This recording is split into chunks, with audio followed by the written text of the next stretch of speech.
আজকে অনেকের পদত্যাগের ব্যাপারে দাবি উঠেছে।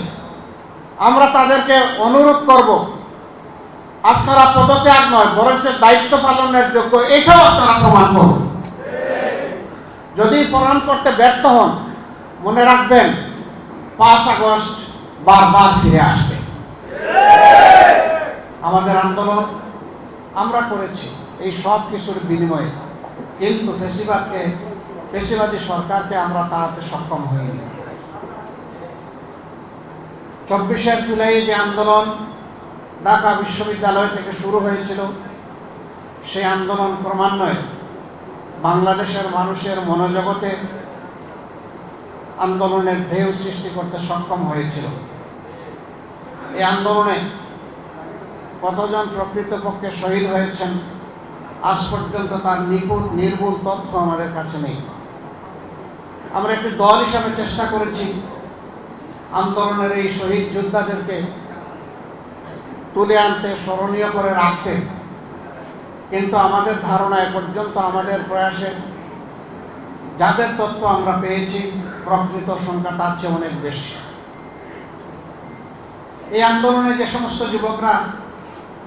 যুবতীরা জীবনের দিকে ফিরে তাকায়নি, যে তরুণরা প্রাণ চঞ্চল অবস্থায় ঘর থেকে বের হয়ে এসেছিল, যে আনাসরা মাকে চিঠি লিখে তার জীবনের শেষ নোটিশ জানিয়ে দিয়েছিল, সেই রকমই একজন দুর্বার তরুণ, আন্দোলন এবং বিপ্লবের প্রতীক, বিপ্লবীদের মুখপাত্র, ইনকিলাব মঞ্চের মুখপাত্র, আমাদের প্রিয় শরীফ ওসমান হাদিকে সানশাইন আটা ময়দা সুজি ভালোবাসায় তৈরি গেল শুক্রবারে প্রকাশ্য দিবালোকে গুলি করে হত্যা করার উদ্দেশ্যে তাকে মারাত্মকভাবে আহত করা হয়েছে। আমরা তার জীবন নিয়ে শঙ্কিত, শুধু শঙ্কিত নই, দারুণভাবে শঙ্কিত। আজকে তাকে সিঙ্গাপুরে নিয়ে যাওয়া হয়েছে। জানি না আল্লাহ তাআলা তার কপালে কিসমতে ভাগ্যে কি লিখে রেখেছে। আল্লাহ তাআলার কাছে দোয়া করি, আল্লাহ তো মৃতকেও জীবিত করতে পারেন। তুলিজুল হাইয়্যা মিনাল মাইয়্যিত, আল্লাহ বলেছেন তুখরিজুল হাইয়্যা মিনাল মাইয়্যিত, যে আমি মৌতের ভিতর থেকেও জীবন দিয়ে বের করে আনতে পারি। এবং আল্লাহ তা দুনিয়াবাসীকে বহুবার দেখিয়েছে। আমরা আল্লাহ তাআলার দরবারে বিগলিত চিত্তে দোয়া করি, আল্লাহ তাআলা তার কুদরতের হাত হাদির দিকে সম্প্রসারিত করে তাকে তিনি আবার বিপ্লবী হিসেবে আমাদের কাছে ফিরিয়ে দিন। প্রসঙ্গক্রমে এখানে বলতে হয়, তারপরে এই বেদনাদায়ক কাপুরুষোচিত এই আক্রমণের কারণে আজকে গোটা দেশবাসী, যাদের মনে সামান্য মানবিক মূল্যবোধ আছে, সবাই দারুণভাবে ব্যথিত। তারা সকলে সমবেদনা জ্ঞাপন করছে। এমনি প্রেক্ষাপটে আজকে অত্যন্ত দায়িত্বশীল একটি জায়গায় থেকে বর্তমানে কার্যত বাংলাদেশ এই কয়টা দিন যাদের নিয়ন্ত্রণে চলবে, সেই নির্বাচন কমিশনের প্রধান তিনি একটি বক্তব্য রেখেছেন, যা আমি বিশ্বাস করি আমার মতো সমস্ত মানুষকে আহত করেছে। তার উদ্দেশ্য দেখা আমাদের দায়িত্ব নয়, বক্তব্যের বিষয় জাতির সামনে এসেছে, জাতি তার এই বক্তব্যকে মোটেই ভালোভাবে গ্রহণ করেনি। অথচ তিনি আছেন একটি নিরপেক্ষ জায়গায় বসে। আমি তাকে বিনয়ের সাথে অনুরোধ করব, আপনার এই বক্তব্যের ব্যাখ্যা আপনাকে দিতে হবে। জাতির মনে আপনি বক্তব্য যে দুঃখ সৃষ্টি করেছেন, এই দুঃখ দূর করার দায়িত্ব আপনার। আপনাকে প্রমাণ করতে হবে আপনি যে সেন্সিটিভ জায়গায় এখন দায়িত্ব পালন করছেন, এই জায়গায় দায়িত্ব পালনের জন্য আপনি উপযুক্ত ব্যক্তি, এটা আপনাকেই প্রমাণ করতে হবে।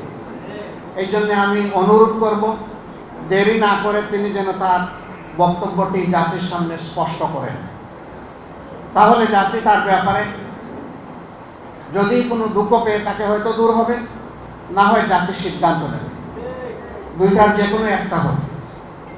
আমরা উনি এবং ওনার মতো রাষ্ট্রের গুরুত্বপূর্ণ দায়িত্বে যারা আছেন, তাদের সকলের কাছে বিনয়ের সাথে অনুরোধ করব, আপনারা কেউ দায়িত্ব জ্ঞানহীন কোনো আচরণ এই জাতির সাথে করবেন না। সকল জায়গা থেকে আমরা দায়িত্বপূর্ণ আচরণ দেখতে চাই। সরকার শরীফ ওসমান হাদির ব্যাপারে, তার চিকিৎসার ব্যাপারে তারা পদক্ষেপ নিয়েছেন, সরকারকে আমরা সাধুবাদ জানাই। কিন্তু আমরা এটাও চাই না এইরকম তরুণ বিপ্লবীরা আহত হবে, মৃত্যুর দুয়ারে চলে যাবে, তারপরে সরকার নড়ে চড়ে বসবে, আমরা এটাও চাই না। বরঞ্চ এই অবস্থা, এই দুঃসাহস কেউ যাতে না দেখাতে পারে, এই জন্য সরকারকে তার দায়িত্ব অবশ্যই পালন করতে হবে। আজকে অনেকের পদত্যাগের ব্যাপারে দাবি উঠেছে, আমরা তাদেরকে অনুরোধ করব, আপনারা পদত্যাগ নয় বরঞ্চ দায়িত্ব পালনের যোগ্য, এটাও আপনারা প্রমাণ করুন। যদি প্রমাণ করতে ব্যর্থ হন, মনে রাখবেন 5 আগস্ট বারবার ফিরে আসবে। কিন্তু এটা আমাদের কামনা নয়। কেনই বারবার এই জাতির জীবন দিবে? কেন রক্তের হুলি খেলা হবে? আমাদের কামনা হচ্ছে আগামীর একটি ঐক্যবদ্ধ, মানবিক, দুর্নীতিমুক্ত বাংলাদেশ, যে বাংলাদেশ হবে তারুণ্যের বাংলাদেশ। যেই তরুণরা বিজয় এনে দিয়েছে, আমরা এই বাংলাদেশ তাদের হাতে তুলে দিতে চাই। এই জন্যই আজকে তরুণরা টার্গেট, এর জন্যই আজকে বিপ্লবীরা টার্গেট। আমরা ওই সমস্ত দুষ্কৃতিকারীদেরকে বলতে চাই, এইভাবে কাপুরুষোচিত হামলা করে 2-1 মানুষকে দুনিয়া থেকে উঠায় দেওয়া যে ষড়যন্ত্র তোমরা করছো জাতিকে ভয় দেখানোর, তোমাদের প্রত্যেকটি বুলেটের আঘাত এই জাতিকে নতুন করে জীবন দিবে ইনশাআল্লাহ।